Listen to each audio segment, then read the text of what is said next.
Yeah, man, this is definitely not the game that we were told we were going to have. It like you said, it does feel like a loss, especially after everything the coaches were saying in the presser, what the players were saying. Um, especially seeing like James Laurinaitis skull session, the angry, the hungry team. That's not what we saw out there, and you know that the finesse stories, the finesse label being put on this team, you kind of saw it. Maybe it's just this team wasn't ready coming off of a bye week, right? Maybe it's that, but I mean, there's definitely a lot of questions. Yeah. Yeah, that being one of them is, and I know I've ripped him for his recruiting and felt like things were going to get better when the season started, but I mean, just absolutely no answer at left tackle. Zin Mahalski comes in and he is Evan Link of Ohio State. If you've watched the team up north at all this year, you know that their right tackle Evan Link is just a swinging gate for pass rush to get through, and that's basically how Zin Mikulski played today. Absolutely horrible job by him, and really it goes back to the coaching staff and Justin Fry and his complete inability to recruit. And what you see when a transfer portal player goes down, there is no reason to keep Justin Fry on this coaching staff after this year is Mhm. over. There absolutely is no reason. It is complete coaching malpractice by Ryan Day, if he is even on the coaching staff after this season is over. I don't know if that's the best decision, but everybody's very upset. And if you play like this against teams that are, quite frankly, just bad, let's face it, Nebraska is a bad team. The only reason they did not win today is because they made mistakes. Way too many wide receivers running wide open, way too many missed assignments, missed gap play on defense. The linebackers obviously did not have it in the running game for large stretches of this game. It felt like it was either feast or famine on defense. Felt like it was either a tackle for a loss or a 10, 20 plus yard reception run, whatever it was just downright infuriating, Mike. Yeah, and see, it's it's just things like they said that they had to work out things, during the bye week, right? So now you're retooling the defense, and the defense is doing things that it hasn't done, and you're not able to fix the issues that need to be fixed. And I just feel like it just continually goes with this overcorrection of Jim No's defense that I have been speaking about for years, right? You bring him in 2022 to run his defense. He does it, right? Now, obviously, you had issues in the secondary.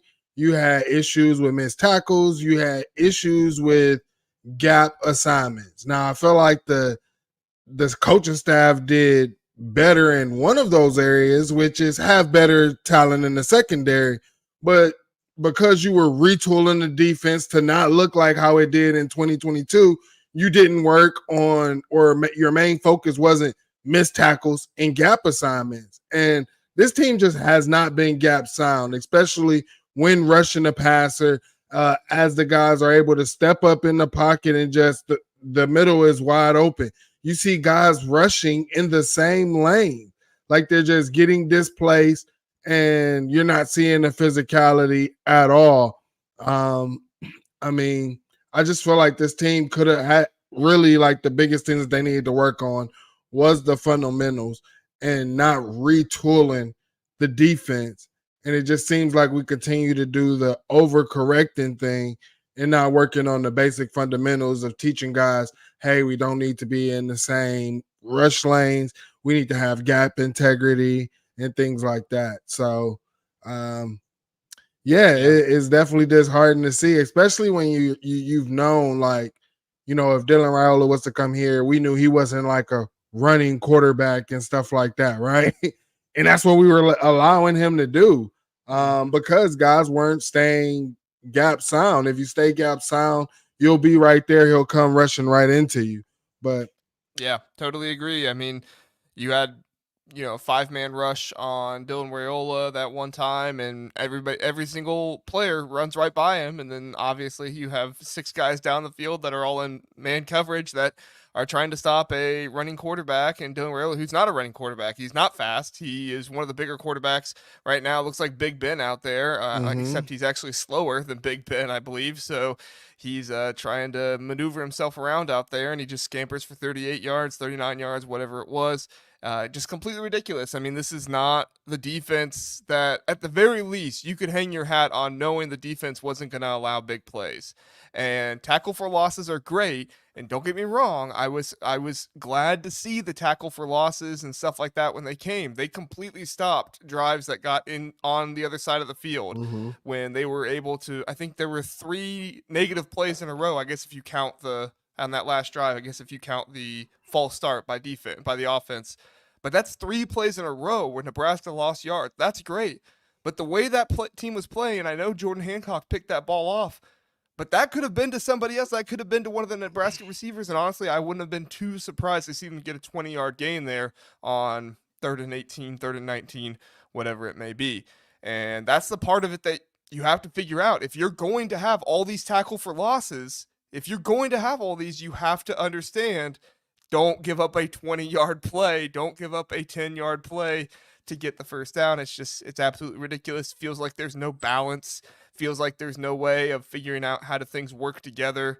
And honestly, it felt like this was a team that just completely changed their defense and tried to do that in 2 weeks. And it worked in some ways. When it worked really well. But when it didn't work, it obviously did not work very well. I'll tell you something that didn't work very well today as well, Mike, was Will Howard's decision-making. That play, when he throws the screen pass to TreVeyon Henderson, no linebackers, none. You have 5 offensive linemen. You have a quarterback who has about no linebackers, and he doesn't even take a second to look and say, oh, there's nobody in front of me. He throws the screen pass to TreVeyon Henderson. TreVeyon Henderson paused. He was so surprised he got the ball. He's like, WTF, what the hell are you doing, Will Howard? Like, right in front of you, run on that. I have no idea what in the world they are thinking. I have no idea how Chip Kelly isn't giving Will Howard the opportunity to check things at the line of scrimmage, if that's the excuse. No idea, Mike. I mean, Will Howard's the run game quarterback. I thought that, a couple times, like you said, he could have pulled it and ran.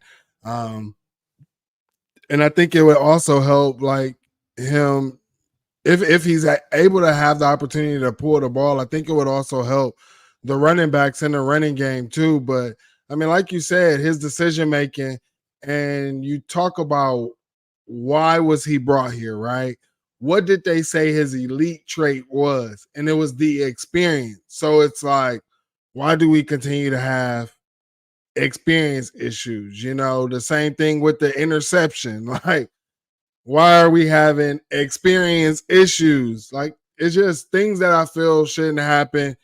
I would rather have those type of mistakes from a young quarterback, not a guy that's in his 5th, 6th year of football who I was told, hey, we can count on the experience. And, Joe Klatt was on there talking, hey, maybe what they were doing was what do you say? He was like, maybe he was told to just go ahead and throw the ball to TreVeyon Henderson. Maybe he was just told that. But like you said, TreVeyon seemed almost shocked. So it makes you question that. And then it's like, oh, you kind of want to hear what the coaches say on that. But again, how can you trust the coaches and what they say Right. each time? So that's another thing.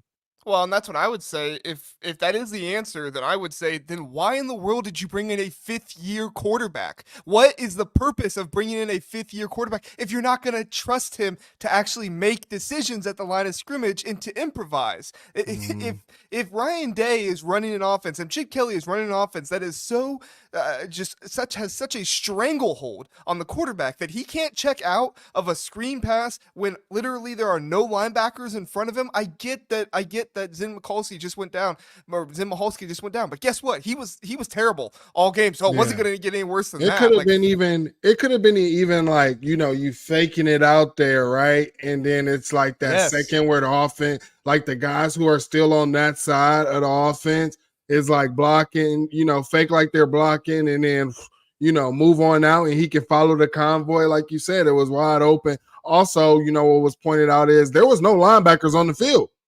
Yeah. So it's like, why not? Why aren't you using your like with that play call? Like what? Or just use a play call where you can allow your skill guys to get behind the linebacker. I mean the offensive line, because they should be able to knock a DB back, right? Yep. I mean it's baffling. And then also like the run game was just non-existent, averaging 2 yards a carry. Someone also said in the chat I saw, they said, why are we giving it to Trey in short yard situations? I think one of the short yard situations wasn't really on Trey. The guys was crashing down, and I think Will Howard should have pulled the ball.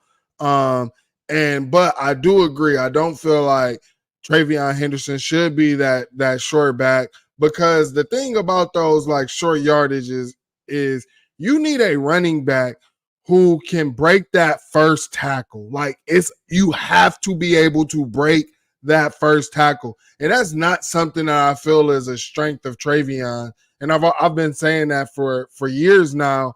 And then it looked like in the beginning of the season he was going to run behind his pads a little bit more.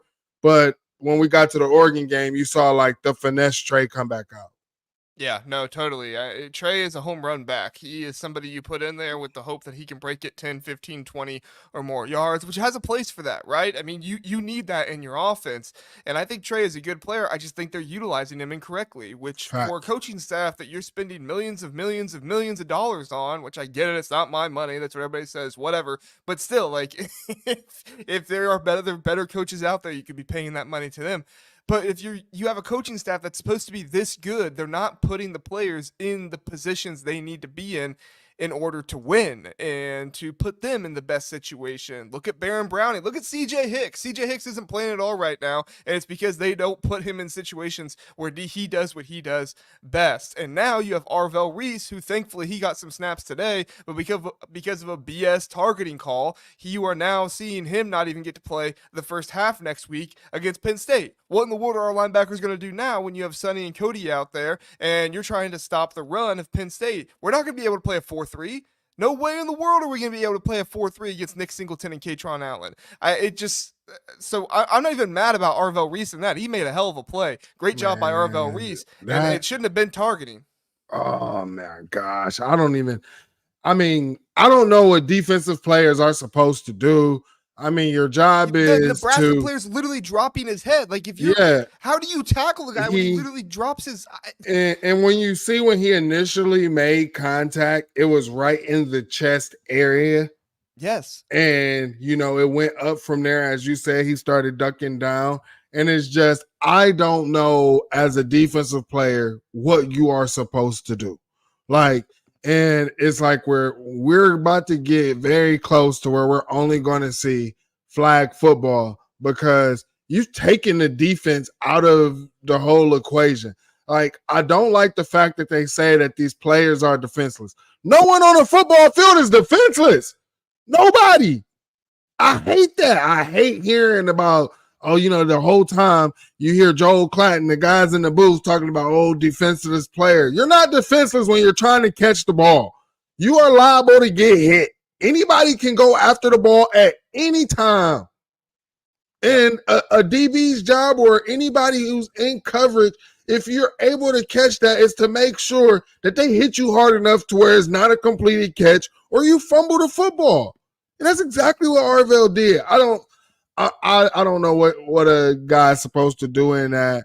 I mean, you can't get upset with him. I don't know how you teach him out of that. I don't want him to stop doing what he's doing. Do it again. I don't care if you do it in another game. Do it again, Arvell. And I know some people are probably saying like, oh, you're mad at the refs. They made the right call. I'm not necessarily as mad at the refs in this situation as I am the way the rule is written, because you're exactly right. Why in the world is there a piece of the rule written about a defensive player? He made the catch. He braced for impact. He's not a defensive player. I understand a little bit of defensive player when a wide receiver is going up for a pass, his arms are outstretched wide, and another guy just like launches up into him and completely destroys him. I get that a little bit. Okay, I'm not trying to say we just need to be destroying guys out here for no reason. But when the guy has time to brace for impact, when he is literally lowering his head as well, like there has to be penalties on these offensive players at some point. It's the same thing with the slide they did with Kenny Pickett a few years ago, where he faked the slide and then they couldn't hit him. Well, now you've got receivers lowering their heads. You can't hit him, otherwise it's a targeting call if you're making a catch because of the defenseless player thing. So It's it's the just same completely thing Trevor ridiculous. Lawrence did to Sean Wade. That too, yeah, It's the exactly. exact same thing. It's the Yeah. exact same thing. And like you said, there is nothing that you can do with that, with the rule being written the way it is. So Yeah. I mean, hey. It's completely ridiculous. All right, other stuff that we have. I don't know how you felt, Mike. The 3rd and 2 call there on that last scoring drive that we had. They came out on shotgun again, or 4th and 1, whatever it was. They came out on Yeah. shotgun again. You're Chip talking Kelly, about the throw to Mecca. right? They got the first down. Good for them. Mm-hmm. Whatever. But Chip Kelly, you're an idiot. I'm sorry. You have a 6'5", 240-pound quarterback. He has been running QB sneaks successfully all freaking year, and you had just had a shotgun play where you tried to run the ball with Travion Henderson, not get it just a few drives before, and now you're coming out on shotgun again, and you're like, oh yeah, we're gonna pass the ball. You're lucky Will Howard put that. You're lucky Will Howard put that on the money to Emeka Egbuka, because if he didn't, they wouldn't have got the first down. They wouldn't have scored, and Ohio State fans, I mean, Ohio State would lose the game if they didn't get that, and Ohio State fans would be throwing bottles at Chip Kelly at this point. And I mean, to go to what your point, we were told this year, or it seemed like this year, we were going to be able to run the ball and tell you, hey, we can run the ball, or we're going to run the ball and actually get the first down. It just doesn't seem like we are able to do that. Yeah, we were able to do it in the first 3 games against Cupcakes or whatever. Guys was getting to the second level, but it just does not seem to be happening once we got to Big Ten play. And you just see, like, going up against Iowa, the yards per carry just started going down. Then you hit the Oregon game, start going down. I mean, Michigan, like even before that, Michigan State, like it just doesn't seem like the run game is able to be something that we can consistently go to. And that's what we thought, because do you really want to go forward just depending on Will Howard and his arm? Like that's something that we thought, like, hey, we're not going to ask Will Howard to do any, we're not going to ask him to do what we asked Kyle, CJ Stroud, Dwayne Haskins, Justice Field. We're not going to ask him to do that. But it looks like we're having to ask him to do that a whole lot more. Yeah, and I mean, you watch a team like Indiana today, they come out there with their backup quarterback, and they completely change what they're doing and what they ask their backup quarterback to do. They're not asking him to do the same stuff Curtis Work was supposed to do. So you're telling me that Indiana University